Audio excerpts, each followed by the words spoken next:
কিরে, শরীর দেখাতে চাস? তাহলে এখানে কি করছিস? গলিতে যা, সেখানে গিয়ে এভাবে শরীর দেখা। তাহলে ভালো খদ্দের পাবি এবং সেই সাথে কয়েক টাকা ইনকামও করতে পারবি। কিন্তু এভাবে এইসব ড্রেস পরে ভার্সিটিতে এসে ভার্সিটির পরিবেশটা নষ্ট করার রাইট তোদের নেই। তোদের জন্য আজকে মেয়েদের এই অবস্থা।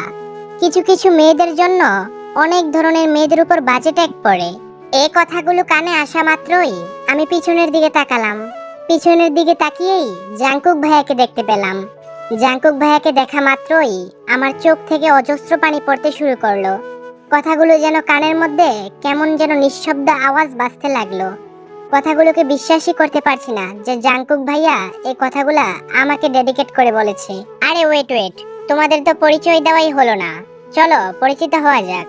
আমি হচ্ছি তেয়ং, আর এতক্ষণ যাবত আমাকে যে কথাগুলা বলেছে সে হচ্ছে আমার জাংকুক ভাইয়া।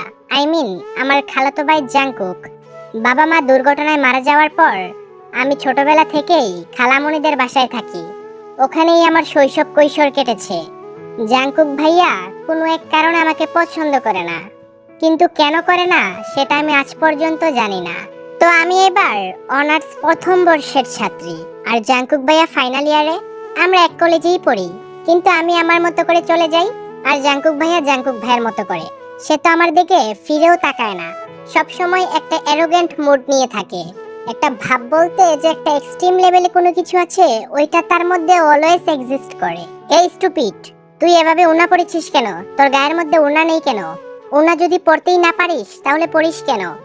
জাংকুক ভাইয়ের মুখে এইসব কথা শুনে আমি আমার নিজের গায়ের দিকে তাকালাম, আর তাকানো মাত্রই দেখলাম ওড়নাটা গা থেকে সরে একটু অন্যদিকে চলে গিয়েছে, যেটা আমি একদমই খেয়াল করিনি। আর তখনই আমি জাংকুক ভাইয়াকে বলতে লাগলাম, ভাইয়া আসলে আমি খেয়াল করিনি ওড়নাটা যে অন্যদিকে চলে গেছে। জাংকুক ভাইয়া তখন বলে, চুপ স্টুপিড, একটা কথাও বলবি না, সোজা ক্লাসে যা, এখানে থাকলে আরেকটা থাপ্পড় বসিয়ে দিব তোর গালে। আরে জাংকুক, চুপ কর না, অনেক হয়েছে। ও তো বলতেছে ও ইচ্ছা করে করেনি। এই তুমি ক্লাসে যাও, আমি ওকে ম্যানেজ করতেছি। এই কথাটা বললো সুগা ভাইয়া। সুগা ভাইয়া হচ্ছে জাংকুক ভাইয়ের বেস্ট ফ্রেন্ড। আর তখন আমি সোজা ক্লাসে চলে যাই। ক্লাসে গিয়ে একটা ক্লাস করি। ইকোনমিক্স ক্লাসটা করার পর আমার কেমন যেন অস্থির লাগতেছিল। আমার কোনো কিছুতেই মন বসতেছিল না। স্টাডির মধ্যে আমি কোনো কনসেন্ট্রেশনে দিতে পারতেছিলাম না। আর তখন আমি সোজা চলে যাই বাসায়। কিন্তু ক্লাস শেষ হওয়ার আগেই বাসায় যাওয়ায় খালামণি আমার দিকে তাকিয়ে রইলো এক দৃষ্টিতে। আর তখনই আমাকে বলতেছে, কি রে তেয়ং, আজকে তুই এত তাড়াতাড়ি চলে আসলি? কি হয়েছে? কোনো সমস্যা নাকি? আচ্ছা, তোর কি শরীর খারাপ লাগছে? আর তখন আমি খালামণিকে বললাম, আসলে মাথাটা কেমন যেন ব্যথা করছে খালামণি, আমার কোনো কিছুই ভালো লাগছে না, অস্থির অস্থির লাগতেছিল, আর এজন্যই আমি আজকে ক্লাস না শেষ করেই চলে এসেছি। আর খালামণি তখন আমার মুখের দিকে তাকিয়ে বলে, হ্যাঁ তোকে দেখেই কেমন টায়ার্ড টায়ার্ড লাগছে। আচ্ছা তুই রুমে যা ফ্রেশ হয়ে, আমি তোকে খাবার দিচ্ছি। কিছুক্ষণ পরেই খাওয়া দাওয়া করে আমি আমার রুমে শুয়েছিলাম। আর তারপর হঠাৎ করে একটা অচেনা আইডি থেকে হাই আসলো। আমিও রিপ্লাই দিলাম অনেকটা আগ্রহ নিয়ে। তারপরেই আমাকে জিজ্ঞেস করলো, আজকে ক্লাস থেকে কেন চলে গেলেন আপনি? আপনাকে তো আমি পুরো ক্লাসটা জুড়ে খুঁজে পাচ্ছিলাম না, অনেক মিস করছিলাম। যখনই আমি এটার রিপ্লাই করতে যাব তখনই দেখলাম আমাকে ফেসবুক লাথি মেরে আমার আইডি থেকে বের করে দিল।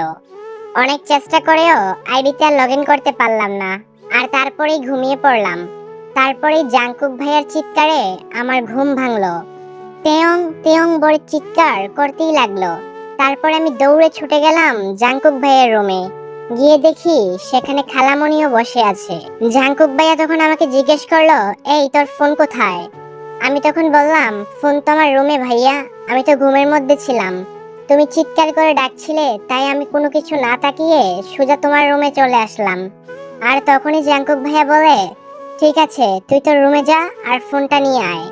তখন আমি কোনো কথা না বলে সোজা আমার রুমে চলে গেলাম। আর তারপরে আমার ফোনটা নিয়ে জাংকুক ভাইয়াকে দিলাম। জাংকুক ভাইয়া তখন কোনো কিছু না ভেবেই আমার ফোনটা হাতে পেয়েই একটা আছাড় মেরে ফোনটাকে ভেঙে ফেললো। আর এটা আমার নিজের চোখে দেখার পর কেমন যেন বিশ্বাস হচ্ছিল না। সবকিছু যেন কেমন ঘোলাছে ঘোলাছে মনে হচ্ছিল, তবে অনেকটা কষ্ট অনুভব হচ্ছিল। ফোনটা ছিল আমার শখের, আমার মন খারাপের সঙ্গী। শেষ পর্যন্ত জাঙ্কুক ভাইয়া আমার এই পছন্দের জিনিসটাকেও ভেঙে ফেললো। আর জাঙ্কুক ভাইয়ের এই কাণ্ড দেখে খালামণি তখন প্রচন্ড রেগে যায়। খালামণি তখন বলে, কি ব্যাপার জাঙ্কুক, তুমি তেয়ংয়ের ফোনটা ভাঙলে কেন? তোমাকে কখনো কোনো কিছু বলি না, তার মানে এই নয় যে তুমি সবকিছু থেকে পার পেয়ে যাবে। অলওয়েজ তুমি তোমার নিজের কথার প্রায়োরিটি দাও। তুমি কি ভাবছো, নিজেকে তুমি কি মনে করো, স্টুপিড কোথাকার? এসব কিছু বলতে বলতে খালামণি তখন প্রচন্ড রেগে যায়। আর জাঙ্কুক ভাইয়া তখন বলতে শুরু করে, ওর কোনো ফোনের দরকার নেই, আজকের থেকে ও কখনো ফোন ইউজ করতে পারবে না। আর তখনই আমি জাঙ্কুক ভাইয়াকে বলি, আরে জাঙ্কুক ভাইয়া, আমার তো ম্যাথ অনেক ক্লাস থাকে অনলাইনে, সেগুলো আমি কি করে করব? অনেক প্রবলেম তো সলভ করা লাগে। আমার কথা শুনে জাঙ্কুক ভাইয়া আমার দিকে এমন একটা লুক দিল, ভাইয়ার লুক দেখে আমি পুরো ভয় পেয়ে গেলাম। জাঙ্কুক ভাইয়া তখন আমার দিকে তাকিয়ে আমাকে উদ্দেশ্য করে বলতেছে, এই যে শোন, তোর যদি কখনো কোনো ক্লাস করা লাগে অথবা ফার্দার কোনো প্রবলেম হয়, তোর যদি কোনো ইমার্জেন্সি ফোনের প্রয়োজন হয়, তখন তুই আমার রুমে যাবি। আমার ল্যাপটপ আছে, আমার আইফোন আছে, তোর যখন যেটা করা লাগবে তখন তুই আমার ফোন দিয়ে করবি।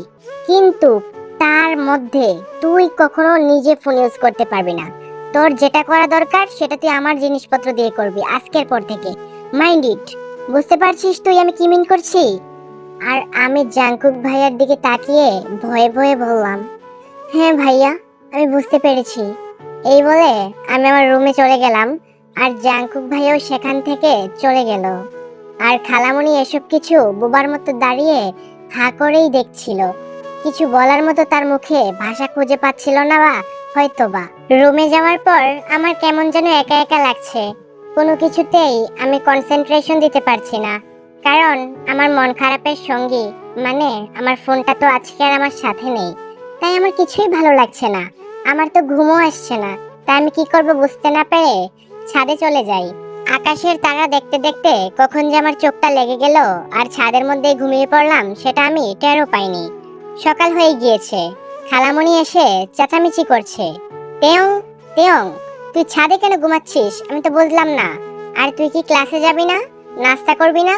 সকাল হয়ে গিয়েছে, ওঠ ওঠ। আর তখনই আমার ঘুম ভেঙে যায়। ঘুম ভাঙার পর আমি দৌড়ে ওয়াশরুমে যাই শাওয়ার নেওয়ার জন্য। শাওয়ার নিয়ে যখনই আমি খাবার টেবিলে যাই, গিয়ে তখন দেখি জাঙ্কুক ভাইয়া বসে আছে, কলা আর পাউরুটি খাচ্ছে।